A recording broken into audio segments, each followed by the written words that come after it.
TVK నాయకుడు ప్రముఖ నటుడు విజయ్ తలపతి కరూరు సభలో 33 మంది ప్రాణాలు కోల్పోయారు. అయితే ఈ విషాదం నేపథ్యంలో భారతీయ న్యాయ సంహిత సెక్షన్ 118 కింద విజయ్ పై కేసు నమోదు చేసి అరెస్ట్ చేసే అవకాశం ఉందని నిపుణులు చెబుతున్నారు. తమిళగ వెట్రి కళగం పార్టీ అధినేత ప్రముఖ నటుడు విజయ్ తలపతి కరూరు ప్రచార సభలో జరిగిన తొక్కిసలాటలో పలువురు చిన్నారులు మహిళలు సహా మొత్తం 40 మంది మరణించారు. ఈ ఘటన తమిళనాడు రాజకీయ వర్గాల్లో తీవ్ర కలకలం సృష్టించింది. విజయ్ ప్రచార వాహనం వైపు వేలాది మంది అభిమానులు కార్యకర్తలు గుమ్మిగూడడంతో ఈ తోపులాట జరిగింది.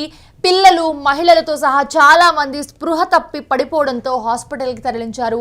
విజయ్ మాట్లాడి వెళ్లిపోయిన తర్వాత కూడా జనం చెదరక ముందే 20 మందికి పైగా స్పృహ కోల్పోయినట్లుగా తెలిసింది. వారికి అంబులెన్స్ల ద్వారా కరూరు ప్రభుత్వ హాస్పిటల్కి తరలించారు. వెంటనే వాళ్ళందరినీ 30 మంది తీవ్రంగా గాయపడ్డారని సమాచారం. మొత్తం 45 నుంచి 50 మంది హాస్పిటల్లో చికిత్స పొందుతూ ఉన్నారు. వార్డులన్నీ కూడా నిండిపోయాయి. కరూరు ప్రభుత్వ హాస్పిటల్లో ఉన్న 74 పడకలు పూర్తిగా నిండిపోయాయి. దీంతో తిరుచి సహా చుట్టుపక్కల జిల్లాల నుంచి వైద్య బృందాలను రప్పించారు. అందరినీ కూడా కరూరు తొక్కిసలాట నేపథ్యంలో విజయ్ పై కేసు నమోదయ్యే అవకాశం ఉందని కూడా తెలుస్తోంది.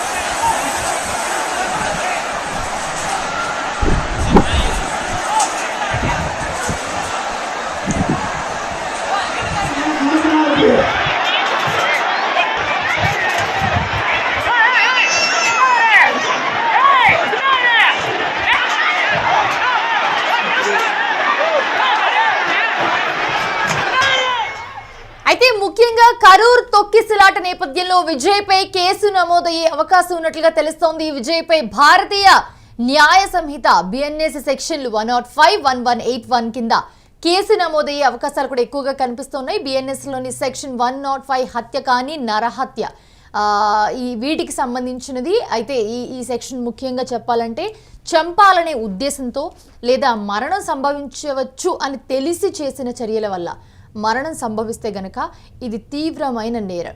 ఈ సందర్భంలో ఒక బహిరంగ కార్యక్రమంలో జన సమూహాన్ని సరిగ్గా నిర్వహించడంలో విఫలం కావటం, అవసరమైన ముందు జాగ్రత్తలు చర్యలు ఇలాంటివి తీసుకోకపోవడం ఈ సెక్షన్ కింద నిర్లక్ష్యంగా పరిగణిస్తారు. అయితే విజయ్పై కూడా దీని కింద కేసు నమోదయ్యే అరెస్ట్ అయ్యే అవకాశాలు కూడా చాలా ఎక్కువగా కనిపిస్తున్నాయి. ఒక్కసారి మనం విజువల్స్లో చూద్దాం. ఎంత గుమ్మగూడి దారుణంగా ఉన్నారంటే అందరూ కూడా. సో ఒకరి మీద ఒక్కరు తోసుకోవడం వల్ల ఒకరి మీద ఒకరు పడి అందరూ తోసుకుని అక్కడున్న చిన్నపిల్లలు అండ్ అలాగే అక్కడున్న మహిళల మీద పడి వాళ్ళందరినీ తొక్కుకుంటూ వెళ్ళడం వల్ల వాళ్ళకి ఊపిరాడక అక్కడికక్కడే వాళ్ళు ప్రాణాలు కోల్పోయారు. సో ప్రస్తుతం విజువల్స్లో కూడా మనం చూస్తూ ఉన్నాం.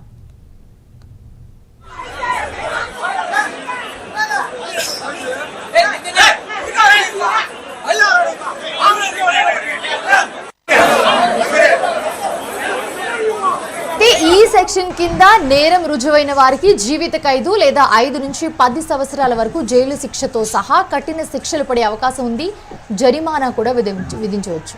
ఈ నియమం వచ్చేసి భారతీయ శిక్షా స్మృతి ఐపీసీ సెక్షన్లోని సెక్షన్ 304ని పోలి ఉంటుంది. అయినప్పటికీ కూడా బిఎన్ఎస్లోని సెక్షన్ 105 ఇటువంటి పెద్ద బహిరంగ కార్యక్రమాల సమయంలో జన సమూహాన్ని నిర్వహించడంలో నిర్లక్ష్యం వహించినప్పుడు వర్తిస్తోంది. అధిక జనాభాతో సంబంధం ఉన్న ప్రమాదాలను అంచనా వేసి వాటిని తగ్గించాలనే విషయాన్ని ఈవెంట్ నిర్వాహకులు గుర్తుంచుకోవాలని చట్టం చెప్తోంది.